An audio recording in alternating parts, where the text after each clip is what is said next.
Well, I guess the Talkin' Rocket has taken off. For Flyers fans' sakes, they're hoping it lasts more than a year.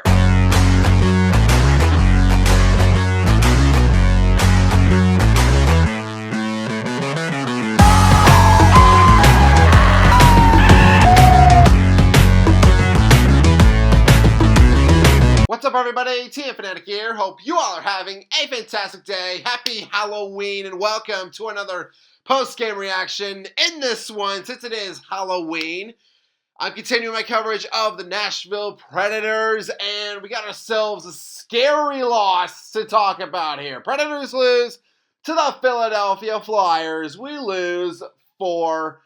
I'm going to get into this right now, and I'm going to say this to start this whole thing off. If you look at the scoreboard, it would look like another big-time Predators loss. Like our opponent just out-battled us, and they outshot us, and they outscored us, and they just absolutely dominated us. No, I refuse to accept that. When you look at these Preds and what we did in this game, and if you look at the stats as well, this game was a lot closer than what the scoreboard was. So let's get into it. So this first period, I thought it was well contested by both teams. And for us, I thought we did a great job in a lot of areas. Like we had 10 shots on goal. We had double-digit shot attempts, and we had 9 hits. 9 hits, very good first period, something that we can build on here. It's been tough for us. It's been tough for us to get wins and just build something, build some momentum. This first period, I thought, was something that we could build on absolutely. Then we go to the second period, and believe it or not, these second periods, as of recently, they have been getting the better of us. But to start this second period off, we were doing good. We had 4 shots in 5 minutes, which I think was more than that entire second period we played against Tampa. So I was like, okay, this is good. Here it is, okay, we're getting shots off. We're going to score, right? And yeah, it's the Philadelphia Flyers. Once again, our opponent manages to pull off some crap, and they're able to get on the scoreboard first. So 12:35, Michkov. He's tied up by 2 Preds. I don't know how he gets this puck out, but he somehow gets it to Zegras, and then Zegras, he skates across the middle. He has space. Why are we giving Zegras this much space in the middle? He shoots, and he scores. Flyers up 1-0. And again, why is this Zegras? Guys, Bruno, man, I bet when he was in the locker room, I guaranteed he was on this, I assume he has a smart board in there, and he's writing this down. He's like, guys, Zegras, anyone but him.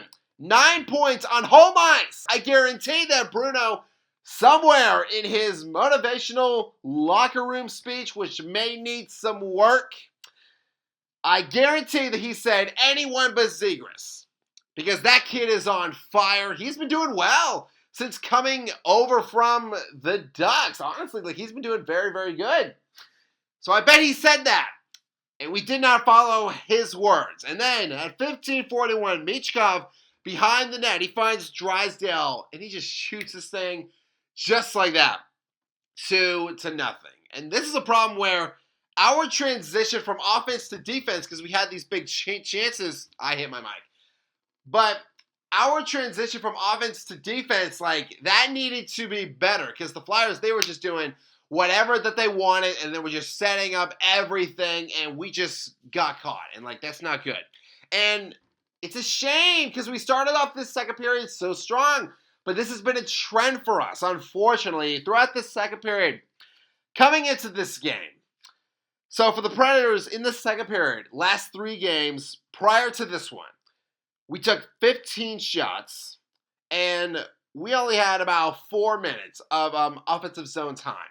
As for our opponents, they had 40 shots. Our opponents, last 3 games, in just the second period, took a total of 40 shots and had almost 8 minutes, double of what we had in offensive zone time. And the Flyers were starting to just hit their stride.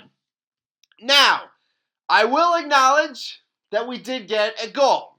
And I did want to give us credit for this. And Matthew Wood for this goal right here. So 1803, right off of the draw. Great job by Holla to keep this puck in. And then he gets it to Bunting. And then he passes back to Wood, who gets his first NHL goal. Good for him. Good for Matthew Wood. Good for us. So, like, we're in it. Even after, like, a bad slump in the second period.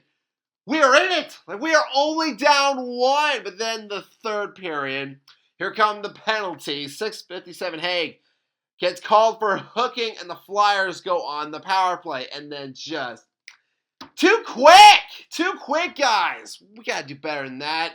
We got to win those draws. Because right off the draw, York, he finds Zegras, he shoots, and he scores. And then eventually Kosensi, he finds the empty net. Once again, Flyers, they win a big one. And it sucks. It really sucks. Because I thought we were doing just a lot of things right. That first period, we were coming back, like we scored that goal in the second. And then just in the third, we just lost it. And we've been losing a lot. Losing a lot of times. And I will talk about that in a second, but I wanted to talk about these Flyers right here, because the Philadelphia Flyers, in my opinion, they were one of the more intriguing teams to me coming into this season, mainly with the addition of Rick Tocchet as their head coach. Rick, great first year with the Vancouver Canucks. Thought he was going to build off of that, but then just in that second year, he had some players leave and just, I don't know what happened. Perhaps it was just the message wasn't translated. As for the Philadelphia Flyers, and I think for Flyers fans, I think there's a lot to be excited about when it comes to Rick Tocchet as their head coach. So the good. Coming into this game, the Flyers allowed the fewest goals in the league. So that's very, very good. The only kind of downside to their team, they had the fewest shots and attempts in the league. So, early on, us and the Flyers, we were definitely relying on our defense. We definitely did not want to give up anything major early in this game. But again, Flyers won 4-1. 4-1, they got 4 goals, 1 empty netter.